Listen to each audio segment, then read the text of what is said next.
அடுத்தது பார்த்தீங்கன்னா அறியா வினா. ஓகேவா? அங்க நம்ம என்ன பார்த்தோம்? அறிவினா பார்த்துட்டோம். அடுத்தது பார்த்தீங்கன்னா அறியா வினா. ஓகேவா? அறியா வினா என்ன தெரியுமா? இப்போ எனக்கு தெரியாது. எனக்கு பொருள் தெரியாது. ஒரு திருக்குறள் இருக்கு. திருக்குறள நான் படிக்கிறேன். அந்த திருக்குறளுக்கு எனக்கு பொருள் தெரியல. சரியா? இப்ப நான் பொருள் தெரியாதனால நான் என்ன செய்றேன்னா, என் அப்பாட்ட போய் கேட்கிறேன். "அப்பா, எனக்கு இந்த திருக்குறளுடைய பொருள் தெரியலப்பா" அப்படின்னு கேட்கிறேன். இது எனக்கு தெரியாது. எங்க அப்பாவுக்கு தெரிஞ்சிருக்கும். அப்போ நல்லா ஞாபகம் வச்சுடுங்க. இப்போ எனக்கு மகனுக்கு தெரியல. மகனுக்கு தெரியாம யார்கிட்ட போய் கேட்கிறான்? அப்பாவிட்ட போய் கேட்கிறான்.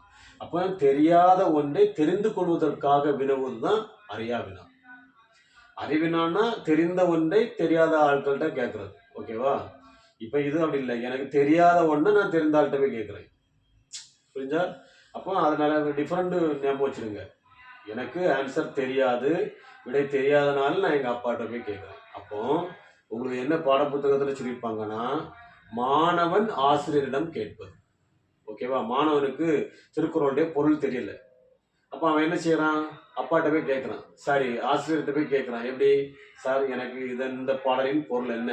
இந்த கவிதையின் பொருள் என்ன? அப்படின்னு சொல்லிட்டு மாணவன் ஆசிரியர்கிட்ட கேட்கிறான். புரியுதா?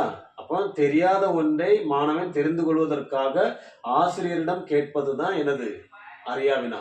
அதுக்காக சார், ஆசிரியரிடம் மாணவன் மட்டும் கேட்பதா? அப்படி இல்லை. அப்பா கிட்ட போய் தன் மகன் போய் கேட்டாலும் அதுவும் என்னதுதான்? அறியா வினா தான்.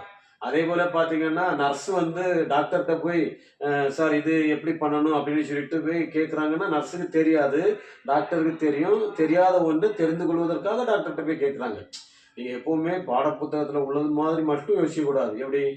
அறி அறியா வினான்னா மாணவன் ஆசிரியர்கிட்ட மட்டும் தான் போய் கேட்கறது அப்படின்னு யோசிக்கக்கூடாது. அதாவது அறிவினாவுக்கும் அறியா வினாவுக்கும் ஒரே ஒரு வித்தியாசம் தான். ஆசிரியர் வந்து மாணவன்கிட்ட கேட்டா என்னது? அறிவினா. மாணவன் ஆசிரியர்கிட்ட கேட்டா அறியா வினா. இப்போ என்னது? மாணவன் வந்து ஆசிரியர்கிட்ட கேட்பான். எப்படி? இந்த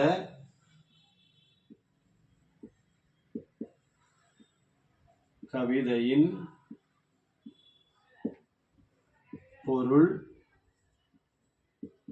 யாது அப்படின்னு சொல்லிட்டு யாரு? மாணவன் ஆசிரியரிடம் கேட்பது அறியா வினா. ஆசிரியர் மாணவரிடம் கேட்பது அறிவினா.